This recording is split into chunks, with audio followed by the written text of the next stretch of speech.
Merci à tous. Nous allons passer à la séance de conclusion. Je remercie. Nous allons passer donc à la séquence de conclusion de ce deuxième forum franco-mexicain pour la recherche et l'innovation, avec Enrique Cabrero, directeur général du CONACYT, Anne Grillo, directrice pour la coopération universitaire et la recherche au ministère des Affaires étrangères et du Développement international, et Roger Genet, directeur général de la recherche et de l'innovation au ministère. J'invite tout de suite monsieur Enrique Cabrero à peut-être venir prononcer ses conclusions. Merci beaucoup.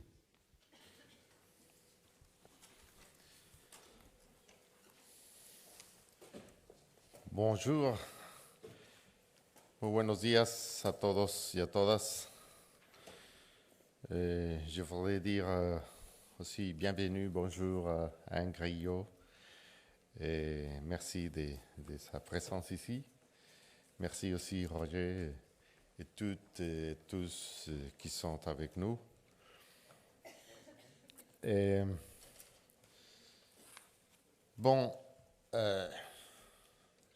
vais passer al español. El foro cumplió muy bien con su objetivo general, que era abrir nuevas oportunidades de colaboración entre instituciones de investigación e innovación de los dos países. Por un lado, a través de la firma de numerosos instrumentos de cooperación, y por el otro, promoviendo estas relaciones añadiendo nuevos temas a los que ya se venían trabajando, como es el caso de la energía solar, como es el tema del cambio climático, y profundizando también relaciones ya existentes, como aquellas ya mencionadas hace un momento en los reportes de los paneles sobre el cómputo de alto rendimiento o las experiencias y los trabajos en acuicultura. Además de ello, pues los temas transversales que cruzaron todos estos momentos y todas las discusiones que tienen que ver pues fundamentalmente con el fortalecimiento, involucramiento de la interconexión de ambos países, de instituciones de ambos países. Particularmente el tema de capital humano, formación de recursos humanos, estuvo presente el tema evidentemente de la movilidad tanto de estudiantes como de investigadores. Una buena noticia, como ya se mencionó desde el inicio de este foro, es que hemos venido observando un incremento en el número de estudiantes mexicanos a Francia, un incremento de más de un 55% en los últimos meses, que era una de las intenciones que se habían planteado desde el foro anterior y desde hace un año en la visita del presidente Hollande a México. Pero más allá de eso, lo que observamos en el tema de recursos humanos es esta diversificación de instrumentos y de modalidades para el intercambio. También el número de franceses en México se ha venido incrementando. Estamos pensando, y ese es el resultado de este trabajo de este tiempo, en estas nuevas modalidades, ¿no? Particular interés en la formación doctoral, esta necesidad de que nuestros doctores podamos impregnarlos de un espíritu innovador orientado a la atención de problemas concretos en ambos países, con un impacto lo más fuerte posible en los temas de sus tesis doctorales. Todo esto entonces lo hemos venido trabajando en diversidad de planos y los resultados se han venido viendo.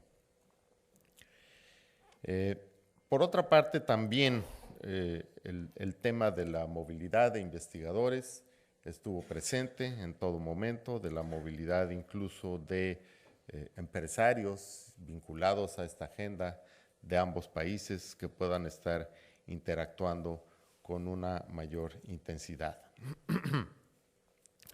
De hecho, se ha planteado, y creo que es uno de los resultados de este foro también, el tema de la innovación como un reto, ser capaces ambas comunidades de ambos países de fortalecer el ecosistema de innovación, no solo a través de la formación de recursos humanos, no solo a través del intercambio de experiencias, que ya de por sí eso es muy rico y que pues caracterizó el foro anterior, el foro de 2013, pero además de eso, ahora ya tuvimos la experiencia también de analizar y de escuchar la creación de empresas a partir de esta colaboración, empresas que son resultado de esta interacción, no solo de grupos y de empresarios, sino también, evidentemente, de los grupos de investigación. Esto empieza a suceder en los temas de nanotecnología, biotecnología, medicamentos, sistemas embebidos, acuicultura, seguridad, agroindustria, entre algunos otros. Y bueno, efectivamente, entonces estamos en otro momento. Y si uno compara del foro del 2013 al foro del 2015, evidentemente el lenguaje es mucho más avanzado y las intenciones que también se generaron en este foro, pero muchas de ellas, más bien, ya lo que vimos en esta ocasión fueron avances muy significativos de lo que ha venido sucediendo entre ambos países.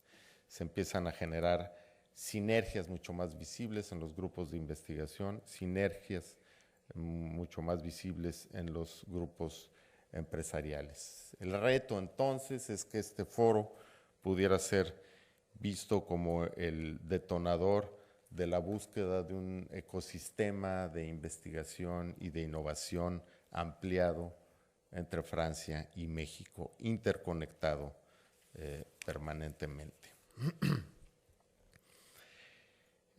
Y justamente por ello, como ya ha sido la intención de estas reuniones, es muy importante que todos los temas aquí tratados vayamos desdoblándolos en acciones muy concretas. Creo que esto ha caracterizado el foro y que ya estamos, si bien hubo todavía la firma de muchos convenios, de muchas cartas de intención, en realidad ya estamos pasando a la etapa del bottom-up, de las propuestas que van viniendo desde las propias comunidades de investigadores, de tecnólogos, de empresarios, de instituciones. Y entonces, efectivamente, es cuando uno puede observar que las intenciones se van convirtiendo en realidades. Sobre los temas de avance más significativos, bueno, pues yo creo que claramente el tema de el cómputo de alto rendimiento, donde los actores principales, CONACYT, varias instituciones académicas, IPCIT, la empresa Bull francesa, ya llevan un año trabajando juntos y se han sentado las bases para colaboración de largo plazo. Claramente estamos viendo resultados. Igualmente, como ya se mencionó, el tema de la acuicultura, donde se generan nuevas empresas con inversiones franco-mexicanas, con grupos de investigación fuertemente vinculados. La consolidación de la UMI, Sinvestav y sus socios franceses, y ahora también ya el camino del Instituto de Laboratorio del Instituto de Matemáticas de la UNAM, que también llega a un estadio de desarrollo mucho más consolidado. O sea que, como ustedes pueden ver, pues no hay más que buenas noticias. Los avances son muy significativos. Por la parte institucional también hay avances. Se cuenta con nuevos instrumentos que hemos diseñado desde CONACYT, desde las agencias como la ANR en Francia, BPI, las convocatorias Horizonte 2020, en fin, hay una mezcla de instrumentos institucionales que se han venido reforzando y desarrollando y de acercamientos nuevos entre estas instituciones que nos permiten ver también como optimismo los pasos a seguir, ¿no? Por todo ello, nosotros desde CONACYT estaríamos muy interesados en invitarlos a todos ustedes y a otros que no están acá, pero que tendremos que ir vinculando a una tercera edición del Foro Franco-Mexicano en 2 años. Le tocaría a México la organización de esta tercera edición. Para variar de la Ciudad de México tendríamos que pensar en alguna ciudad alterna a la Ciudad de México, como Mérida, Yucatán o Campeche, ¿no? Porque pues ahora estamos haciendo trabajos de desarrollo de ciudad durable en Campeche en una colaboración que justamente es parte de los trabajos que aquí se están mencionando. Bueno, entonces habrá que seguir consolidando esta propuesta, pero dense todos por invitados. Me parece que es justamente el ritmo que hemos tomado de trabajo y de encuentros lo que está permitiendo pasar a otras etapas de colaboración. Finalmente, yo quisiera agradecer al secretario de Estado pour l'enseignement supérieur et la recherche et l'innovation, Monsieur Thierry Mandon. Merci beaucoup de cet accueil, de cet intérêt pour développer cette réunion. Merci aussi, directeur général de la recherche et l'innovation, Roger Genet, et à toute l'équipe qui a travaillé pour l'organisation de ce forum. Merci encore, Madame la directora de coopération universitaire et de la recherche, Madame Anne Grillo, et aux équipes de l'ambassade de France au Mexique, Thierry Boisseau, merci beaucoup pour ce travail. Merci aussi, muchas gracias también a la Embajada de México en Francia, a Erika Reboyac, que por aquí nos acompaña, y bueno, al conjunto de funcionarios, Patricia Paul, merci beaucoup, Benoît Labat, Arturo Borja, y el equipo de CONACYT, que también trabajó muy intensamente. Puede ser que esté dejando de lado alguno, mis disculpas. Muchas gracias a todos y felicidades por el evento.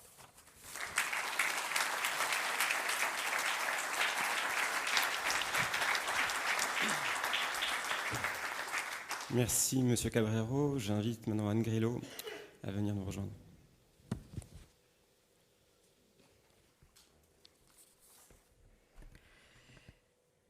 Monsieur le directeur général, cher Enrique, monsieur le directeur général, cher Roger, mesdames et messieurs, dans quelques jours, le président Enrique Peña Nieto sera l'invité d'honneur de notre fête nationale. En avril 2014, François Hollande, notre président, s'est rendu au Mexique. 2 visites d'État en une année, c'est une séquence diplomatique qui est peu fréquente.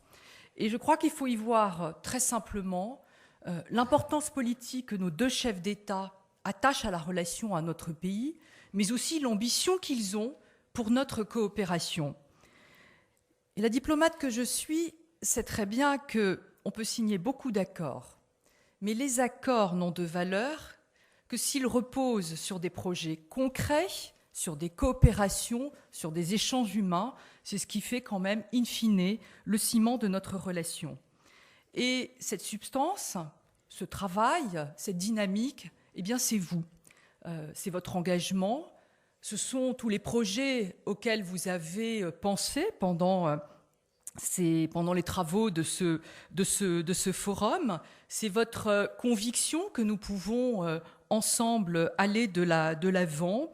Et je voudrais tout simplement dire en général ce qu'on dit en conclusion. Merci et bravo à l'ensemble des acteurs de l'enseignement supérieur et de la recherche en France et au Mexique. C'est ce qui nous a permis l'année dernière d'avoir une très belle visite française avec, de mémoire, je ne sais plus, une vingtaine, une trentaine d'accords, une quarantaine d'accords, me rappelle Dominique devant moi, dans cette phase de la coopération universitaire et de la recherche.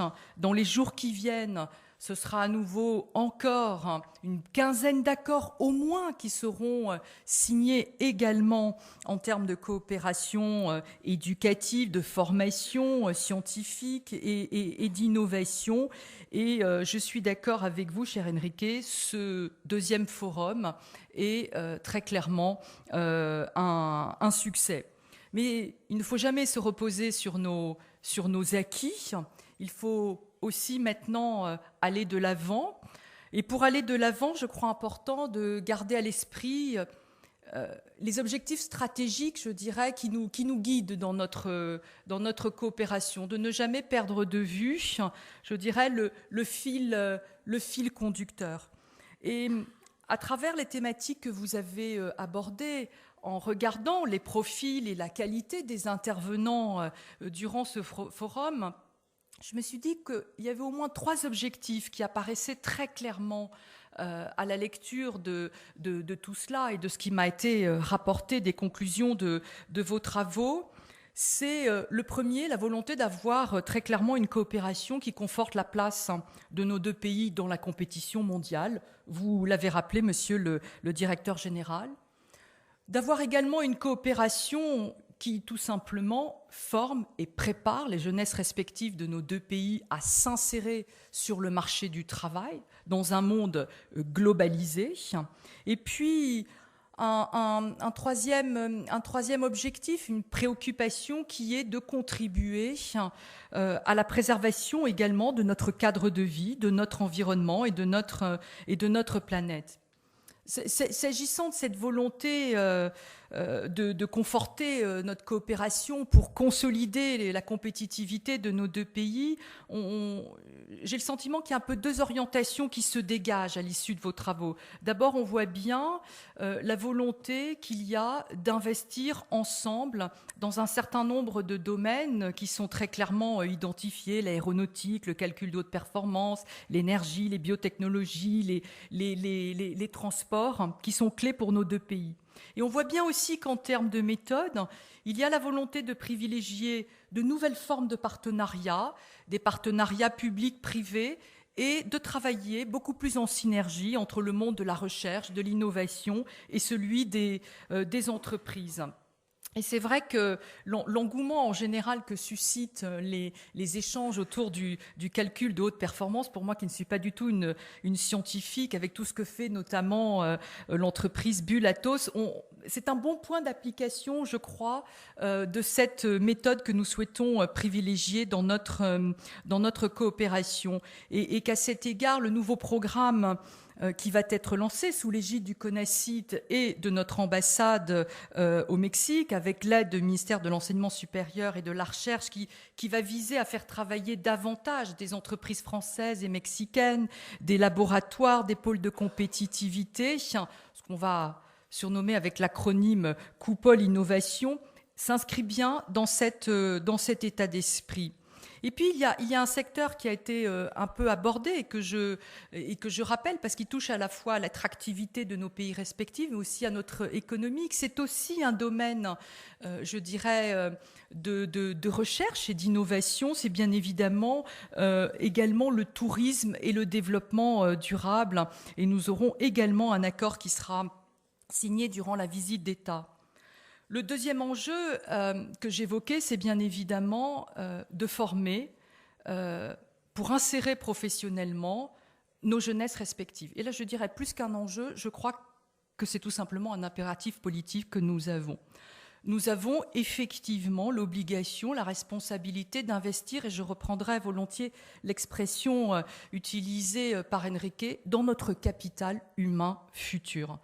Et je crois profondément qu'au cœur de notre coopération, tout ce qui touche à la mobilité des jeunes étudiants, tout ce qui touche à la mobilité des jeunes doctorants et des chercheurs doit rester central, parce que c'est eux qui demain porteront la coopération dont nous sommes tous en train d'esquisser les contours.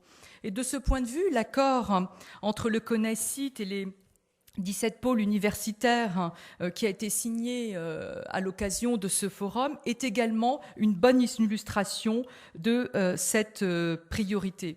Mais là aussi, nous n'y arriverons pas si nous ne sommes pas encore mobilisés tous ensemble. Et je crois qu'il faut également, dans ce domaine, continuer à travailler vraiment en lien avec les entreprises de nos deux pays.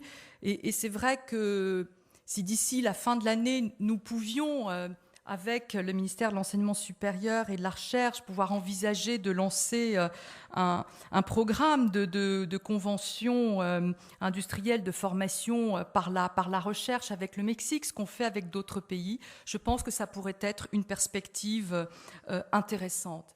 Mais mieux former les générations futures, c'est aussi, me semble-t-il, leur donner des clés pour comprendre de là d'où ils viennent, le monde dans lequel ils s'inscrivent et celui qu'ils vont devoir bâtir.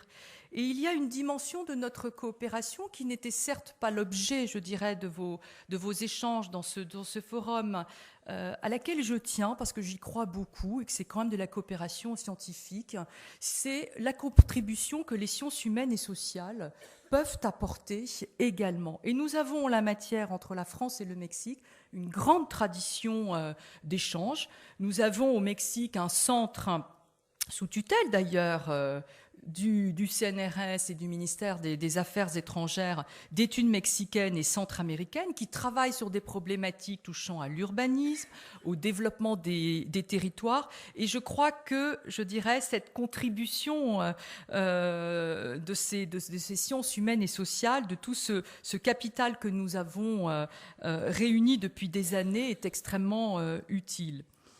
Troisième objectif, et il est d'une brûlante actualité, c'est la préservation de notre environnement, la préservation de la planète.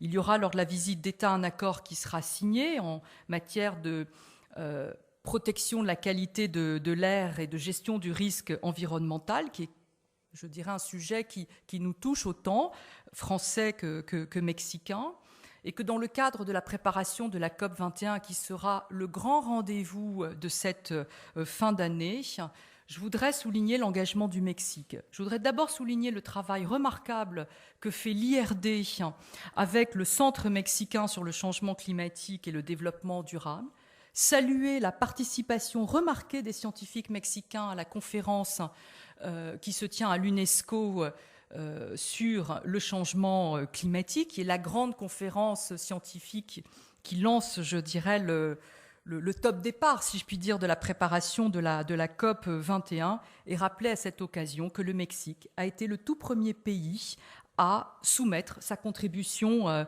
nationale. Donc il y a beaucoup d'acquis, beaucoup de travail qui reste à fournir. Le cadre, je pense, en une année est effectivement posé. Nous nous inscrivons résolument dans une nouvelle phase de notre coopération. Nous avons la chance, c'est qu'elle est portée par une volonté politique très forte, et c'est important. C'est vraiment important pour aller de l'avant, pour arriver à convaincre l'ensemble des acteurs d'avancer ensemble. Nous avons aussi la chance de pouvoir compter sur le soutien du Conseil stratégique franco-mexicain, présidé côté français par Philippe Faure, que beaucoup d'entre vous ont dû connaître au Mexique lorsqu'il y était ambassadeur de France et qui reste très attaché à ce pays, et du côté mexicain par M. Jorge Castañeda Guzmán. ils ne travaillent pas seulement que sur les échanges économiques, ils ont parfaitement intégré également toute cette dimension. Et moi, je voudrais très simplement dire en conclusion que vous pouvez continuer aussi à compter sur le soutien du ministère des Affaires étrangères et du Développement international, de notre ambassade au Mexique, dont je voudrais vraiment saluer le remarquable travail qu'elle fait sous l'autorité de notre ambassadeur Maryse Bossière. Saluer à cette occasion et le remercier, le travail fait par notre conseiller de coopération et d'action culturelle, dont ce deuxième forum sera aussi le dernier, puisqu'il quitte ses fonctions avant de rejoindre un autre pays du continent sud-américain. C'est pour moi l'occasion de lui rendre hommage pour le travail qu'il a accompli. Et je voudrais vous dire, Monsieur le Directeur Général, cher Roger, que nous le ferons évidemment main dans la main avec le ministère de l'Éducation nationale et de l'Enseignement supérieur, avec l'ensemble de la communauté scientifique, dans ce que je dis toujours, une répartition intelligente et complémentaire de ce que nous pouvons nous apporter les uns et les autres. Merci à tous, non pas de votre attention, mais de votre engagement. Et je souhaite que vraiment ce forum reste vraiment comme... je dirais, ce qui va marquer cette nouvelle étape.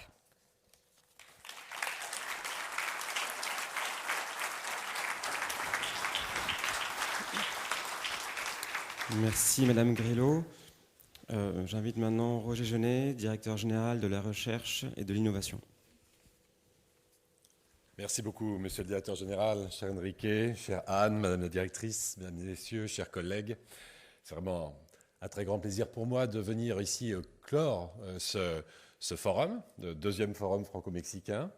Un très grand plaisir et vous remercier tous de votre participation, très très nombreux, jusqu'à aujourd'hui, jusqu'à midi, jusqu'au bout de ce forum, avec une délégation mexicaine extrêmement fournie en qualité et en quantité, avec 80 délégués mexicains qui ont accompagné en fait cette délégation. Merci à tous de votre participation, de votre contribution au cours de ces débats. Et je voudrais vous faire partager à la fois ma conviction que nos relations ne font que s'amplifier et croître et dans un excellent climat de coopération. Et je le ferai avec enthousiasme. Je vais essayer de le faire avec autant d'enthousiasme que son Excellence l'ambassadeur du Mexique en France, qui hier nous faisait partager sa conviction et son engagement sur la coopération franco-mexicaine. Alors, bien sûr, je vais répéter des choses que mes deux prédécesseurs ont dit à cette tribune, mais ça montrera que nous parlons d'une seule voix, tant en franco-mexicain, et aussi, et c'est toujours bien de le faire remarquer entre nos ministères, évidemment, nous avons la même conviction, le même chemin est tracé et le même engagement sur cette coopération. Alors, je voudrais remercier le ministère des Affaires étrangères, notre ambassade à Mexico pour leur contribution dans la préparation de cette manifestation et dans la préparation des accords. Parce qu'on signe tout un ensemble d'accords, on ne saurait trop faire remarquer le travail très important de préparation de ces accords et des groupes de travail qui ont travaillé pour arriver en fait aux conclusions de ce forum et à tisser des relations qui sont importantes. Et évidemment, ce forum, il souligne l'intensité de nos relations, l'intensité qui a été très très bien soulignée par le directeur général du CONACYT, l'amplification de la mobilisation des échanges étudiants et de nos échanges universitaires. Et puis, c'est la manifestation, la visite du président Peña Nieto en France permet de souligner à quel point, à la fois, la recherche et l'innovation sont des enjeux centraux pour nos deux gouvernements. Ils ont placé la recherche, l'enseignement supérieur, la formation, l'innovation, la formation des jeunes au cœur de leur dialogue, de nos relations entre nos deux pays. Je crois que c'est extrêmement important. C'est un signe du temps, mais c'est extrêmement important parce que c'est la conviction que la recherche, l'innovation, la formation, ce sont les ressorts du développement de nos économies et au-delà de nos économies, de notre développement social et que ce sont les relations entre nos pays qui sont extrêmement liées en fait, à cette vision convergente en fait, de la place de la recherche et de la formation au sein même de nos sociétés. Alors, bon, je rebalaye, 23 accords ont été signés hier, 15 accords avec nos regroupements universités et d'organismes de recherche avec le CONACYT. Et bien sûr, ça va venir soutenir notre effort de mobilité étudiante, de la mobilité doctorale. Et puis un accord qui a été signé hier avec le président Houllier, INRA et l'Universidad Naro et le CONACYT sur un laboratoire international associé sur la génétique caprine, qui est une collaboration de très très bonne qualité. D'autres accords vont être signés le 13 juillet, lundi, notamment avec la création d'une unité mixte internationale en mathématiques, avec pour la partie française le CNRS, le CONACYT et l'UNAM. Et puis, avec Atos Bull, j'ai assisté tout à l'heure à la restitution des ateliers sur le calcul intensif. Donc, j'étais ravi de voir cette convergence de vues sur la façon dont on construit au Mexique, la vision du développement du calcul intensif qui prend une place extrêmement importante. Il a été souligné que c'était forcément une approche extrêmement interdisciplinaire qui touchait tous les secteurs scientifiques et tous les secteurs d'activité, l'environnement, évidemment le numérique, l'énergie. Et je crois qu'on a vraiment un chemin à faire ensemble.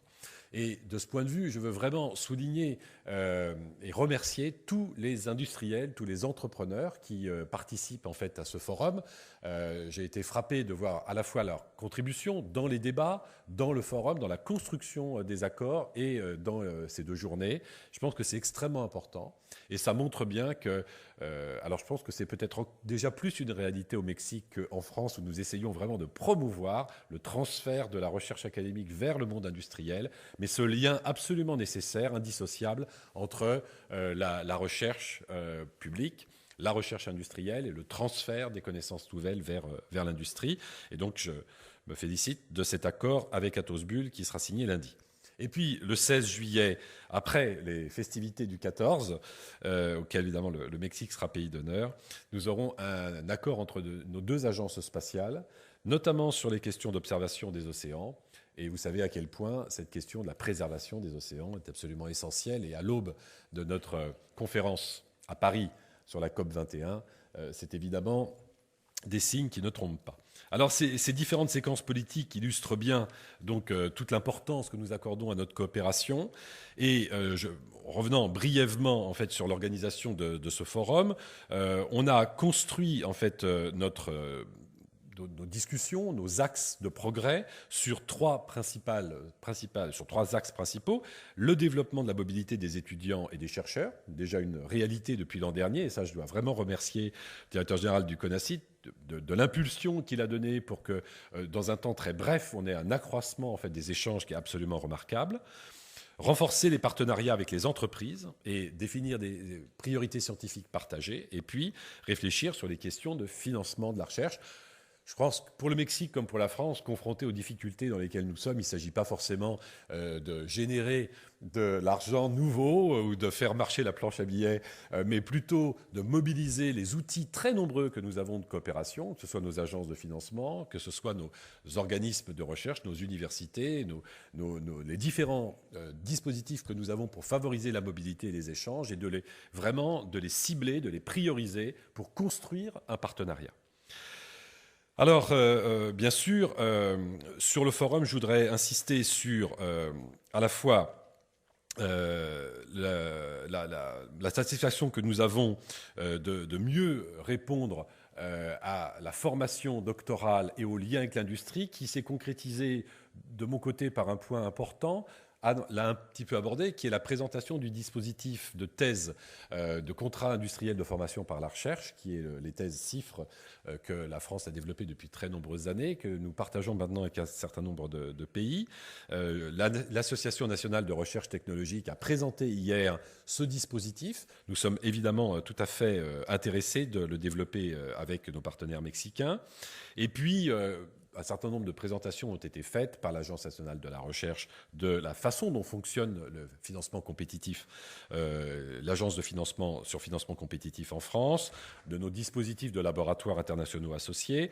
Tout ceci pour mieux nous connaître, avoir des bases partagées de fonctionnement de nos administrations, de nos systèmes publics, privés de recherche et de pouvoir tisser des relations durables. Et puis, sur un certain nombre de thèmes, ce colloque, ce forum a permis de cibler 4 thèmes, notamment le calcul intensif, l'énergie solaire, le changement climatique et l'aquaculture. Mais nous savons bien que d'autres thèmes sont devant nous. On a mentionné l'aéronautique et les transports. Je pense que c'est tout un ensemble de thèmes sur lesquels nous pouvons approfondir véritablement dans un win-win, de relations gagnant-gagnant, des relations entre les laboratoires privés et publics, mexicains et français. Et comme Anne, je veux insister sur les sciences humaines et sociales. D'abord dans leur dimension transversale. Ça a été souligné par un certain nombre de nos collègues qui sont intervenus au cours de ces 2 jours. La dimension sciences sociales, humanité, mais sciences économiques, sciences politiques, doit absolument, dans la définition même des projets de recherche, être associée extrêmement en amont dans la façon dont on pose les questions de recherche, dans la façon dont on y apporte des solutions. Et bien entendu, et ce n'est pas à vous, Enrique, que je le dirais pour les sciences économiques, bien entendu, je pense qu'elles doivent s'intégrer beaucoup plus fortement dans la définition des projets de recherche et être au cœur, en fait, de ce dialogue, pas seulement basé sur des sciences expérimentales. Et puis, on a des joyaux, en fait, en termes de coopération sur les humanités. On a l'Institut des Amériques qui travaille sur l'ensemble de l'Amérique latine, qui est extrêmement active, qui est brillante en termes de qualité scientifique. Et je pense que sur ces points-là, à l'avenir, peut-être pour le prochain forum, nous pourrions essayer d'avoir un dialogue plus spécifique. Voilà, alors, bon, comme tout le monde ici, je pense que nous souhaitons capitaliser sur l'acquis de ce forum, sur ces presque 2 journées de dialogue, sur tous les échanges qui les ont précédés, et puis sur la visite et la rencontre de nos 2 présidents. Et je pense qu'il va falloir qu'on suive les propositions qui ont été faites pendant ces 2 jours. Et c'est M. Loyola Diaz qui disait tout à l'heure, il ne suffit pas de faire une feuille de route, mais il faut continuer à discuter et à construire.